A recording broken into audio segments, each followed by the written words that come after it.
오늘 제목은 땅에 쓰신 글씨입니다. 땅에 쓰신 글씨. 자, 이 그림이 바로 제가 얘기했던 AI가 1세기의 한 로마인이 몸의 땅에다가 손가락으로 글씨를 쓰는 그림을 검은색 크레용으로 그린 걸로 그려줘. 이렇게 했더니 이렇게 그려졌습니다. 어, 그래서 이걸 반전시킨 거예요.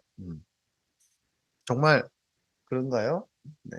우리가 보통 성경에서 예수님 하면 되게 멋지게 나오잖아요. 수염도 기르고 하잖아요.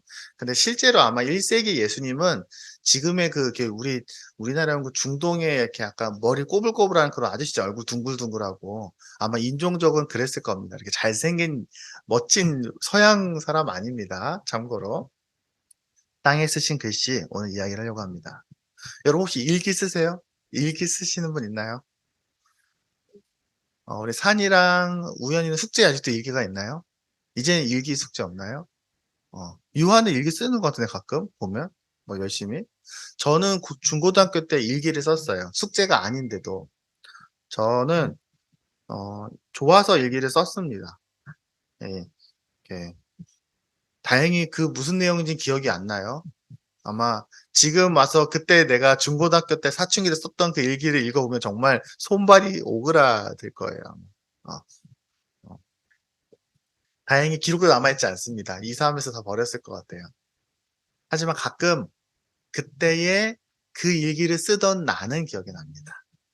아, 그래, 나는 그렇게 일기를 썼었지. 왜냐면 새벽에 자다가 일어나면 이렇게 앉아갖고 혼자 불 켜놓고 일기를 썼어요. 저는 되게 조용히 사춘기를 보내던 타입이라 아무도 모르게 새벽에 그랬습니다.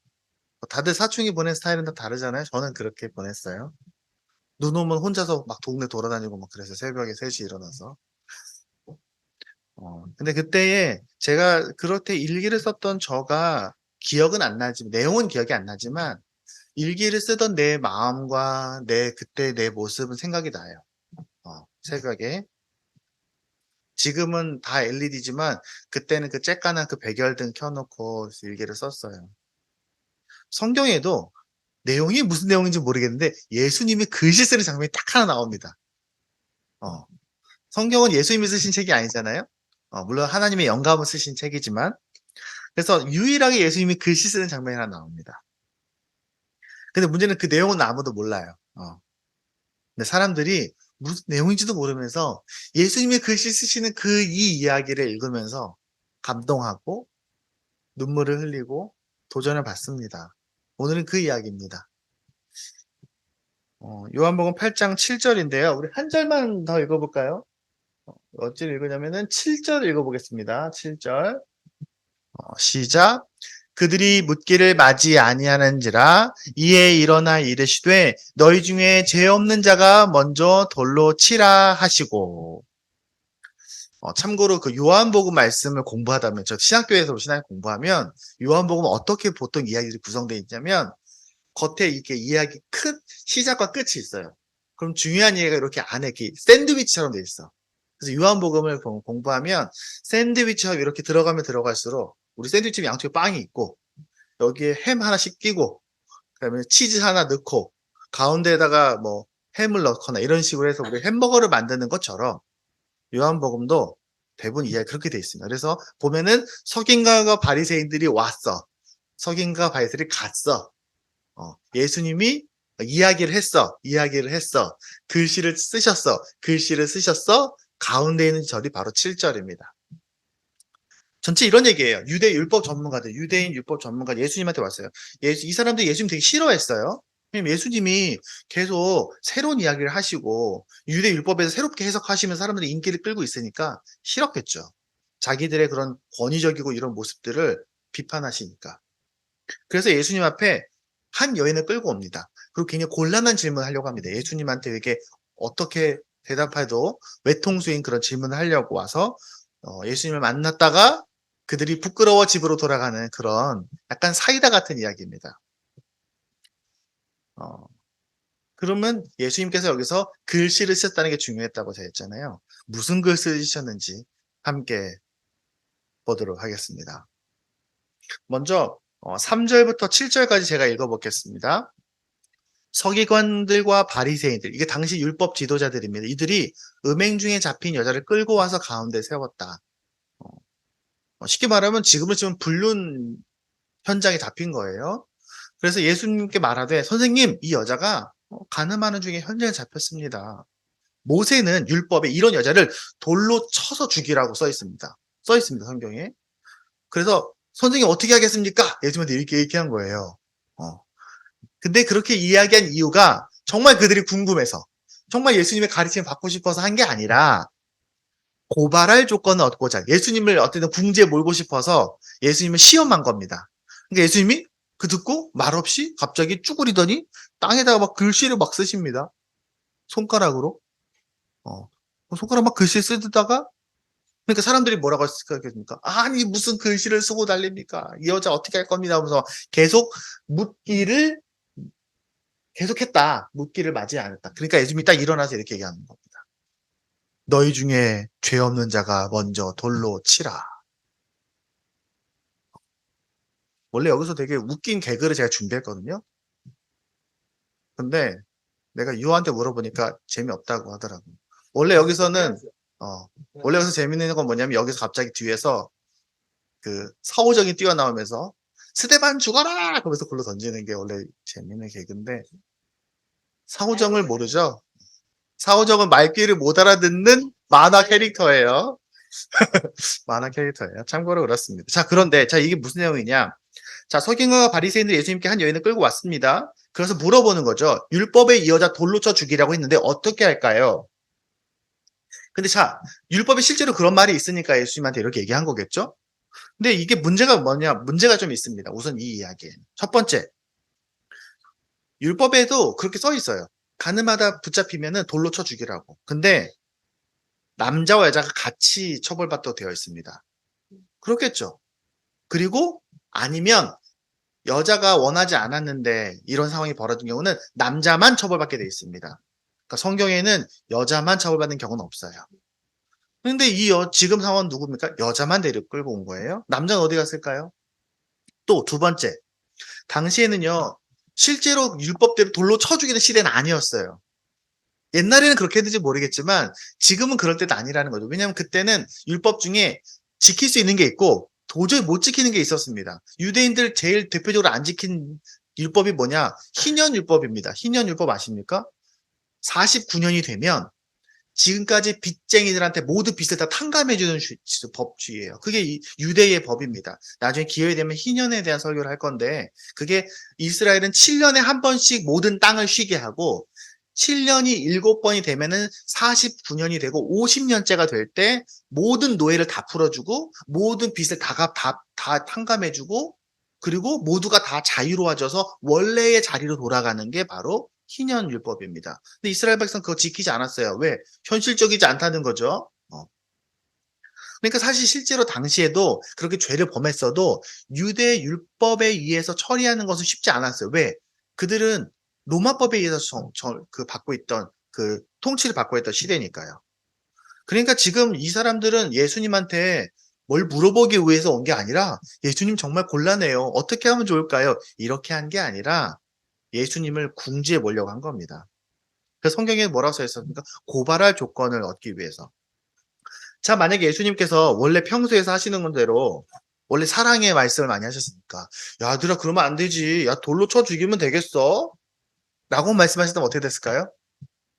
그렇게 얘기했다면, 야, 예수님이 모세의 율법을 거스리고, 예수님 율법 안 지켜도 된다 그랬다 하면서 온동 사람 다 소문을 내겠죠. 지금은 지금 포털 메인 사이드 하는 겁니다. 예수, 모세의 율법을 거부해. 이렇게 해서 딱 뉴스에 나오는 거죠.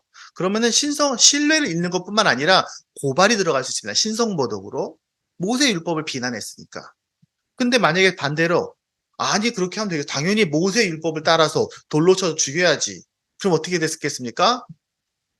당연히 그 근처에 있던 로마 군인들이 와서 예수님을 잡아갈 겁니다. 왜? 살인교사죄가 되는 거예요. 게다가 로마법을 어기는 겁니다. 왜냐하면 유대인들은 당시에 로마의 식민 통치를 받고 있었어요. 그러니까 그들 마음대로 사람을 사용할 수 없어. 처형할 수 없어요. 처형은 반드시 로마 군인의 로마의 허락을 받아야 돼요. 그래서 예수님이 십자가 지실 때도 그 빌라도한테 가서 물어보는 겁니다. 헤롯한테만 물어보는 게 아니라 헤롯도 힘이 없었어요. 사형권은 로마에게 있었어요. 그러니까 예수님께서 그렇게 해라! 그렇게 해도 큰일 나고 하지 마라! 그래도 큰일 나는 거예요. 그래서 외통수가 되는 겁니다. 혹시 산이 우연히 외통수가 뭔지 압니까? 외통수는 그 장기나 체스 같은 거 할 때 이렇게 해도 죽고 이렇게 해도 죽고 그래서 유아가 알려줬어요. 체크메이트라고 그런 건. 근데 예수님께서 이때에 말씀하지 않으시고 갑자기 쭈그려 앉으셔 갖고 땅에 글씨를 쓰십니다. 이 아저씨처럼. 글씨를 쓰십니다. 무슨 글씨를 쓰셨을까요? 너무 궁금해요. 나중에 물어보고 싶습니다. 예수님 만나면 예수님 그때 땅에다가 쓰신 글씨가 뭔가요? 왜냐면 이 많은 사람들이 이거다 저거다 얘기하는데 다 틀려요. 근데 1세기의 유대 사회에서 랍비가 선생님이 땅에다가 글씨를 쓰고 있어. 그럼 뭘 쓸까요? 지금으로 치면 뭐 소설을 쓸까요? 명언을 썼을까요? 당시의 유대 사람들에게 글씨라는 것, 글이라는 것은 오직 하나밖에 없습니다. 그러니까 아마도 성경 말씀을 쓰셨을 거예요. 어. 근데 성경에는 예수님이 두 번이나 글 쓰셨는데 뭐라고 썼는지 안 써놨어요. 이 요한도 안 써놨어요. 주위 사람들도 뭐라고 썼는지 못 본 것 같아요. 다만 중요한 건 뭡니까? 그러면은 무슨 글씨를 썼냐가 중요한 게 아니라 글씨를 쓰는 그 모습이 중요했던 거예요. 예수님이 글씨를 쓰고 계시네? 그게 중요했던 거예요. 마치 제가 어릴 때에 그 일기 쓰던 내용은 기억이 안 나지만 일기 쓰던 내가 기억이 났던 것처럼 아마도 어쩌면은 뭐 가늠하지 말라는 십계명이었을 수도 있죠. 근데 정확하지는 않습니다. 근데 사람들이 생각했겠죠. 뭐 예수님 뭐 글씨를 써 땅에 말을 안 하고 지금 예수님 궁지에 몰려서 지금 어쩔 줄 몰라 하는 건가? 하면서 예수님을 계속 비난을 하면서 막 물어보는 겁니다. 어떻게 할 겁니까? 어떻게 할 겁니까? 물어보는 거예요. 그때 예수님이 일어나서 이렇게 말씀하십니다. 그래. 그러면 죄 없는 자가 먼저 돌로 쳐. 이게 굉장히 애매한 말입니다. 굉장히 모두가 할 말을 잃게 만드는 말입니다. 죄 없는 자가 먼저 돌로 쳐. 제가 아까 어린이 예배 때 이 얘기했어요. 한 어린이가 선생님이 쿠키 먹지 말고 기다리라고 했는데 쿠키를 먹다가 딱 걸렸습니다. 친구들이 모두 이 친구를 고발하기 위해서 끌고 선생님께 갔어요. 선생님 쿠키 먹지 말라 했는데 얘가 쿠키 먹었어요. 그러면서 친구들이 고발을 한 겁니다. 그러니까 선생님이 이렇게 보니까 얘 친구들 입에도 다 쿠키가 다 묻어 있거든요. 그래서 이렇게 말씀하시는 거예요. 그래? 그럼 지금까지 내가 준 쿠키 다 안 먹은 솔직하게 자기는 쿠키 절대 안 먹었다 하는 친구들이 이 친구의 쿠키를 뺏어가도 좋아. 남은 쿠키를 이렇게 얘기한 겁니다. 그러니까 모두가 다 떠나고 쿠키 먹다 잡혀온 그 아이만 남았다. 어. 정직한 아이들이죠. 자, 지금 예수님은 율법을 이 사람은 어떻습니까? 이 사람들은 뭡니까? 말씀을 그 귀한 하나님의 말씀을 나에게 적용하지 않고 누구에게 적용했습니까? 이 여인에게만 적용한 거예요. 그 율법을 나에게 적용하지 않고 예수님을 올무로 묶을 예수님에게만 적용한 거예요. 모세 율법 지킬 겁니까? 라고 물어본 거죠. 여인에게는 얘는 율법을 어겼습니다. 처벌받아야 돼요. 자, 그러면 이 사람들은 뭐라고 생각하면 말씀을 나에게 적용하지 않고 다른 사람에게만 적용하면서 처벌할 것만 생각하고 있는 거예요. 뭘 잘못하나 이 생각만 하고 있던 거죠. 그러니까 예수님께서 땅에 글씨를 쓰셔. 땅에 뭔가 말씀을 쓰고 계셔. 그럼 그 사람은 무슨 생각을 했을까요? 그걸 보면서. 그 얘기는 예수님의 그 행위 자체는 이런 말을 할 수 있는 겁니다. 얘들아, 이 말씀 앞에 남을 얘기하지 말고 너는 이 말씀을 읽을 때 무슨 생각을 하니? 그래서 내용이 중요하지 않은 거예요. 예수님의 행위가 중요한 겁니다. 사람들은 예수님께서 땅에 율법을 쓰고 계신 것을 보는 겁니다. 예수님은 우리에게도 이렇게 말씀하시는 겁니다. 얘들아, 너희가 살면서 바쁘지, 정신없지, 문제도 많고 걱정도 많고 살다 보면 사람들하고도 뭐 갈등이 있고 뭐 부담스러운 일들도 있고 하겠지. 그런데 가장 먼저 중요한 것은 너가 말씀 앞에 서는 거야. 너가 하나님 앞에 서는 거야. 다른 사람 생각하지 말고 네 앞에 어려운 환경, 상황, 조건, 어려움 그거는 그거는 1번이 아니야. 중요한 건 너가 말씀 앞에 서는 거야. 그거를 우리가 어려운 말로 라틴어로 코람데오라고 합니다. 들어봤나요? 코람데오? 어, 코람데오. 데오가 하나님이거든요. 그래서 하나님 앞에 라는 뜻입니다. 우리 아이들도 마찬가지예요. 우리 아이들도 그냥 사실은 지금은 청소년이니까 그냥 엄마 아빠 따라 교회 나오죠. 엄마 아빠가 만약에 교회 안 가는 집이었으면 여러분 교회 갔을 것 같아요? 어? 엄마 아빠가 교회 안 다니는 집이었으면 엄마 저 교회 가서 예배 드릴래요.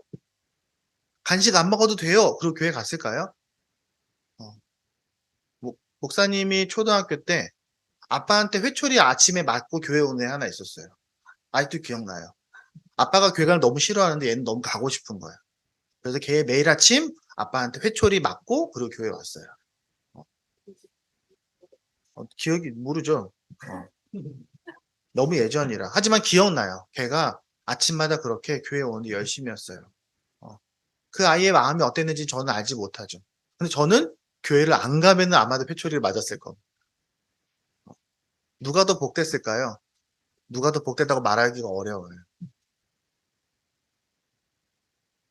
나중에 엄마 아빠가 아무 말도 하지 않을 때 여러분도 여러분 스스로 내가 하나님 앞에 서야 됩니다. 승현이도 그냥 엄마 교회 가니까 그냥 옷 입고 나오는 게 아니라 어느 날은 하나님 저 승현이에요 라고 말하면서 하나님 앞에 나아가는 날이 꼭 올길 바랍니다.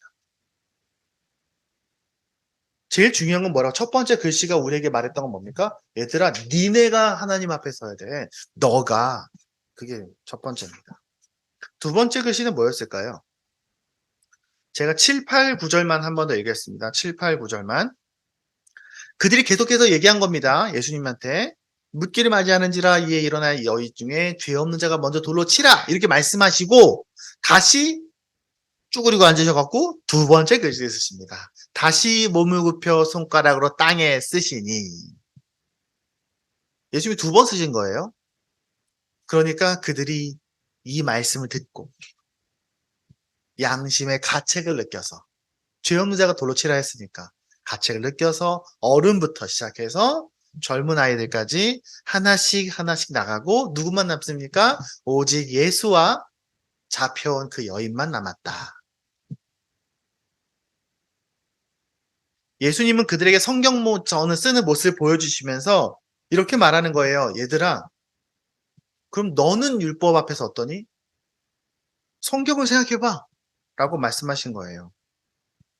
그래서 예수님이 이렇게 말씀하신 겁니다. 얘들아, 죄 없는 자는 먼저 돌로 쳐. 그러면 너네 죄가 없다고? 너네 이 여자가 지금 했던 걸린 이 죄만 중요하다고 생각해? 너네 생각해봐. 하나님 앞에 죄 지은 게 없어? 라고 말씀하시는 거예요. 근데 죄 없는 자가 없다라는 말은 그들도 너무 잘 알고 있었어요. 꼭 신약 성경에만 그런 말이 있는 게 아닙니다. 구약에도 있어요. 그 중에 하나가 전도서입니다.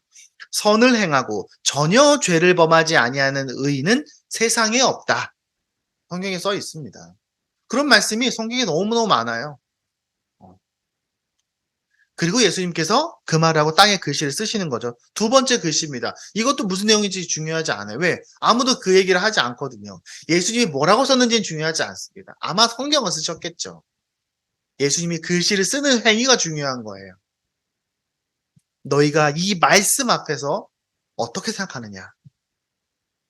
이렇게 말하는 겁니다. 자, 여인 말고 네가 말씀 앞에 서봐. 너희는 죄가 없어? 너희가 심판하겠다고? 너희가 심판받을 일은 없었어? 누가 죄가 결정하지? 죄의 크고 작음이 있나? 이 여인은 돌로 쳐 맞아 죽을 만한 죄고 너희가 지은 죄들은 너희가 몰래 지은 죄들은 하나님이 모르실 것 같아? 너희 하나님께 숨길 수 있겠어? 자신 있어 하나님 앞에서? 하나님과 말씀 앞에서 진짜 네 모습을 드러내봐 라고 말씀하시니까 사람들이 어떻게 써 있다고요? 양심의 가책을 느껴서 도망갑니다. 사람들은요 이런 착각을 많이 해요. 남의 죄를 드러내면 내 죄가 감춰질 거라고 생각을 합니다. 그래서 똑같이 잘못하면 다른 사람한테 잘못한 것을 막 고발하는 거예요. 방귀 낀 놈이 성낸다고 하면 남이 방귀를 꼈어요라고 하면 내 방귀가 감춰질 거라고 생각했을 수 있겠죠. 또 사람들이 아무도 모르면 내가 죄 지은 거 아무도 몰라. 그럼 하나님도 모르시겠지. 그렇게 생각하는 경향이 있습니다. 여러분 완전 범죄를 저지르면 하나님도 모르실까요? 제가 7살 때 친구 집에서 병뚜껑을 갖고 나온 적이 한 번 있어요. 옛날에 저희 때 뭐가 유행했냐면 이렇게 그 병뚜껑을 망치로 때려서 딱지처럼 만들어서 그걸로 게임을 하는, 어릴 때 뭐 장난감 있나요? 그런 걸로 이렇게 딱지치기 하면 노는 거지. 근데 내가 예쁘게 생긴 거 하나를 그냥 들고 집에 왔어요. 아직도 기억나요. 아직도. 그 집이 족발집 했거든요. 보쌈집. 보쌈집 2층이었어. 그 아저씨 내 친구 아빠가 그때 이렇게 내 기억엔 개구리 어디서 잡아서 개구리 튀겨서 먹여 주셨거든요. 근데 나는 딱지를 들고 집에 왔으니 생각해 보면. 근데 그게 두고두고 기억나더라. 아마도 내가 교회에서 목사님이 얘기하셨겠죠. 하나님은 너를 다 알고 계셔. 그래서 마음속으로 얼마나 후회했는지 몰라요. 그때는 몰랐어. 나중에 계속 기억이 나더라고요. 우리는요, 사람에게 숨길 수 있어요. 사람들은 여러분의 죄를 모를 수 있어요. 몰래 할 수 있어요. 근데 하나님께 숨길 수 없어요. 우리의 진심도 숨길 수 없어요. 이 사람들이 그래도 아까 얘기한 것처럼 그 쿠키 먹은 애들은 다, 쿠키 먼저 먹은 애들부터 다 뭐 친구 쿠키를 빼앗아 이렇게 말하니까 친구들이 갔다 그랬잖아요. 지금 이 사람들은 그래도 참 착했던 것 같아요. 그들은 다 양심의 가책을 느낍니다.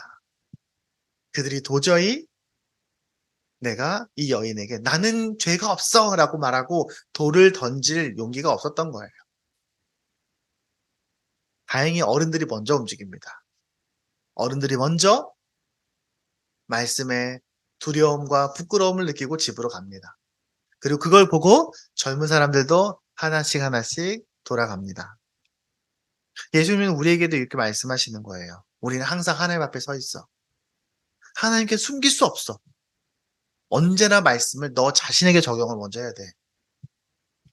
그리고 하나님께 질문하고 그 질문에 대한 대답을 기다려라. 하나님께 숨을 수 있는 곳은 없어. 가끔은 우리가 하나님께 숨겨지지 않는다는 것이 나에게 하나님은 언제 어디서든 나와 함께 있어라고 위로가 되기도 하지만, 가끔은 하나님이 내가 무슨 잘못을 하고 내가 못된 생각을 하더라도 다 알고 계셔. 그것 때문에 너무 두려울 수도 있습니다. 좀 무서울 수도 있습니다. 나 죄인인데 하나님께 숨을 수 없다니. 그래서 오늘의 세 번째 얘기가 있는 겁니다. 아까 10절, 11절 다시 읽어볼까요? 10절, 11절 함께 읽어보겠습니다. 좀 큰 소리를 읽어볼게요. 10절부터 시작. 예수께서 일어나사 여자 외에 아무도 없는 것을 보시고 이르시되 여자여 너를 고발하던 그들이 어디 있느냐? 너를 정죄한 자가 없느냐? 대답하되 주여 없나이다. 예수께서 이르시되 나도 너를 정죄하지 아니하노니 가서 다시는 죄를 범하지 말라 하시니라. 이 이야기의 절정입니다. 예수님께서 발바닥에 두 번째 글씨를 쓰고 계신 도중에 사람들이 다 도망갔어요. 예수님 일어나기도 전에 다 갔어요. 그러니까 예수님 딱 일어나서 딱 보니까 아무도 없는 거예요. 네. 예수님이 첫 번째 글씨를 쓰시는 이 행동을 통해서 사람들에게 남이 아니라 너가 말씀 앞에 서야지 라고 보여주셨습니다. 두 번째 글씨를 쓰시면서 하나님 앞에 그럼 너의 죄를 생각해봐 라고 하셨습니다. 근데 그러면 다 된 거 아닌가요? 자기를 돌로 쳐 죽이려고 한 사람들이 다 갔어요. 그럼 이 여인은 아싸, 나 이제 자유다. 난 이제 괜찮다. 근데 문제가 해결이 됐습니까? 해결이 안 됐어요. 두 가지 문제가 남아 있습니다. 첫 번째는요, 예수님은 돌을 들 자격이 있어요. 그렇잖아요. 예수님은 죄가 없는 분이세요. 예수님은 이 여인을 처벌할 권한을 갖고 계십니다. 두 번째, 그렇다고 해서 내 죄가 사라지는 게 아니에요. 이 사람들이 갔다고 해서 이 여인의 죄가 없었던 것이 되는 게 아니라는 겁니다. 그러니까 이 여인에게 뭐가 더 필요하면 두 가지가 필요해. 먼저 예수님의 용서가 필요해요. 두 번째, 내가 살기 위해서 내 죄의 대가, 돌로 맞아 죽어야 하는 이 대가를 누가 대신해 줘야 이 여인이 사는 거예요. 이 여인이 살고 싶으면 죄가 없어지는 게 아니니까. 우리도 그렇습니다. 우리도 살면서 크고 많은 죄를 지어요. 그렇잖아요. 내 마음속으로 죄를 짓고요. 내 말로도 죄를 짓고요. 내 행동으로 죄를 짓습니다. 꼭 여러분 세상에서 범법자에서 비난받을 만한 죄만 죄는 아니에요. 아주 사소하고 작은 것도 죄는 죄예요. 근데 사실 왜 우리가 이걸 예민하게 안 하면요. 우리가 감옥에 갈 만한 죄는 썩 짓지 않기 때문에 그래요. 우리가 경찰에 붙들려서 가는 건 정말 큰 죄겠죠. 하지만 세상의 법에 걸려서 처벌받지 않은 이상 대부분의 많은 죄는 어떻게 끝납니까? 누군가에게 상처를 주고 끝내요. 누군가가 상처를 받고 누군가가 실망하고 누군가가 아파하고 그냥 마무됩니다. 여러분이 누군가 가다가 세상에서 누가 친구들끼리 막 욕을 해서 비난했지만 그렇다고 얘를 감옥에 가두진 않잖아요. 하지만 누군가가 그 죄의 고통을 받고 끝나는 거예요. 근데 죄가 사라진 건 아닙니다. 여러분의 죄가 처벌받지 않았다고 해서 대충 넘어갔다고 해서 어? 누군가 자기를 그냥 이해해주고 넘어갔다고 해서 내 죄가 사라지는 게 아닙니다. 죄에는 크기가 없고 죄의 결과는 언제나 죽음입니다. 예수님은 그제서야 그 여인에게 혼자 남은 그 여인에게 이렇게 말씀하시는 겁니다. 여인아, 이 사람들이 말씀 앞에 서서 갔어. 너는 어떠니? 이 여인에게 물어보시는 거예요. 너도 말씀 앞에 섰니? 아이, 내가 잘못했는데, 아이, 재수없게 걸렸어. 이게 아니라, 너도 말씀 앞에 섰냐? 너도 솔직하게 하나님 앞에 너의 죄를 고백했니? 너를 정죄하던 사람들은 다 갔어. 근데 너의 죄가 사라진 건 아니야. 너는 원래 처벌을 받아야 돼. 그게 맞아. 그런데 유일하게 너에게 돌을 들 자격이 있는 내가 너에게 정죄하지 않겠어. 너에게 돌을 던지지 않겠어. 가서 다시는 죄를 범하지 말라. 이렇게 말씀하십니다. 예수님은 자신에 대한 처벌의 권한을 포기하셨습니다. 그럼 뭐 아까 얘기했어요. 두 가지 문제. 예수님에게 용서를 받은 거예요. 근데 문제는 뭡니까? 죄가 남아 있어요. 아직도 그 여인의 죄는 남아 있어요. 여러분이 죄를 지었을 때, 크고 작은 죄를 지었을 때, 그냥 누군가 그 사람은 그냥 그 잘못을 받아주고 그냥 이해해주고 넘어갔어요.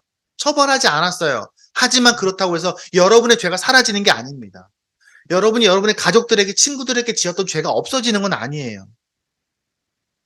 그래서 예수님은 우리를 심판하시지 않을 뿐만 아니라 우리가 그 죄에 대한 처벌을 받지 않고 다시 새로운 선한 삶으로 나아갈 수 있는 기회를 주시기 위해서 무엇을 하셨습니까? 우리를 대신해서 그 죄에 대한 대가로 십자가를 지시고 못 박혀 돌아가신 겁니다. 예수님이 그렇게 십자가에 못 박히시면서 하나님께 이렇게 말씀하신 겁니다. 하나님, 이 사람이 잘못한 건 맞아요. 그런데 이 사람이 돌에 맞아 죽어야 되는 그 죄에 대한 대가는 내가 받겠습니다. 이 사람이 혹시 자신에 대해서 진정 스스로 정직하게 고백하고 정말 말씀 앞에 서서 하나님께 자신의 죄를 고백했다면 그리고 회개한다면 주님 이 사람 용서해 주세요. 거룩하게 다시 살 수 있는 기회를 주세요. 이 사람이 받아야 할 죄의 처벌은 제가 받겠습니다. 이 말씀에서 예수님의 마지막 메시지는 예수님께서 땅에 굳이 쓰진 않으셨지만 우리의 마음에 쓰시는 세 번째 글씨는 바로 이 십자가 이야기입니다. 두 번의 글씨가 뭔지는 우리는 알 수 없어요. 하지만 이 세 번째 글씨는 우리의 마음에 쓰셨습니다. 그게 바로 십자가입니다. 우리는 매주 교회에 옵니다. 오늘도 교회 왔어요, 여러분들. 어.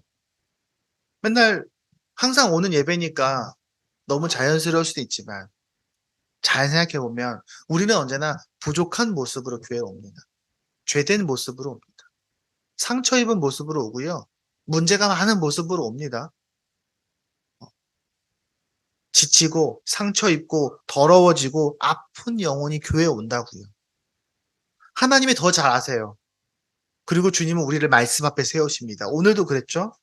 그리고 우리의 부끄러운 몸을 드러내게 하십니다. 여러분 밤에는요 내가 좀 꾀지지하고 머리도 좀 헝클어 있고 옷에 좀 더러워도 어두운 밤엔 잘 보이지 않아요. 여러분이 어두운 밤속 숲속을 걸어갈 때에 여러분이 머리가 헤어스타일 잘 되어 있는지 그건 중요하지 않죠. 하지만 여러분이 갑자기 밝은 조명 앞에 서게 된다면 부끄럽겠죠. 굉장히 신경 쓰이겠죠. 그래서 우리가 주일날 교회에 오면요. 하나님 앞에 서게 되면 부끄러워지고요. 불편해집니다. 그걸 여러분 느꼈으면 좋겠어요. 저도 마찬가지입니다. 우리는 부끄럽기 위해 교회에 오는 거예요. 불편해지기 교회에 오는 거예요. 교회에 와서 불안해지고 두려워지고 답답해지고 어쩔 줄 몰라대는 게 그게 맞는 겁니다. 그리고 그래서 사람들은 교회 오고 싶어 하지 않아요. 왜 사람들이 교회 오기를 불편해합니까? 교회에 오면요. 하나님이 나를 자세히 보실 것 같거든요. 내 마음속 깊은 곳까지 보실 것 같거든요. 원래 보시는데. 인간의 죄성은 그렇습니다. 하지만 예수님은 우리가 부끄러워하라고 교회 십자가 앞에 세우시는 게 아닙니다. 예수님은 부끄러워하라고 교회에 오라고 하시는 게 아니에요. 너의 수치와 너의 처벌은 내가 감당했으니 다시는 죄에, 다시는 슬픔에, 두려움에, 불안함에, 좌절에, 분노에, 탐욕에, 거짓에 붙잡여서 불안해하지 말고 너의 삶이 그냥 그렇게 나가도록 내버려 두지 말고 다시 내가 너에게 새로운 기회를 준다. 내가 너를 대신해서 모든 처벌을 받았으니까 다시 기회를 주니까 다시 일어나서 더 열심히, 더 거룩하고 더 선한 삶을, 더 사랑하는 삶을 살아라. 이 자유를 누리고 이 기쁨을 누리고 그리고 너가 세상으로 나아가서 새로운 삶을 살아라. 그리고 하나님의 자녀인 삶으로 살아라. 그래서 예수님의 세 번째 글씨는 다시 거룩을 향해 나아갈 수 있는 그게 바로 십자가의 율법입니다. 우리가 다 같이 말씀 앞에 서 있죠. 그러길 바랍니다. 우리의 매 주일이 하나님 앞에 정직하게 우리의 부족함을 보여드리고 함께 자유와 더 거룩한 삶을 향해서 함께 출발하는 그런 예배가 되기를 바랍니다. 함께 기도하겠습니다.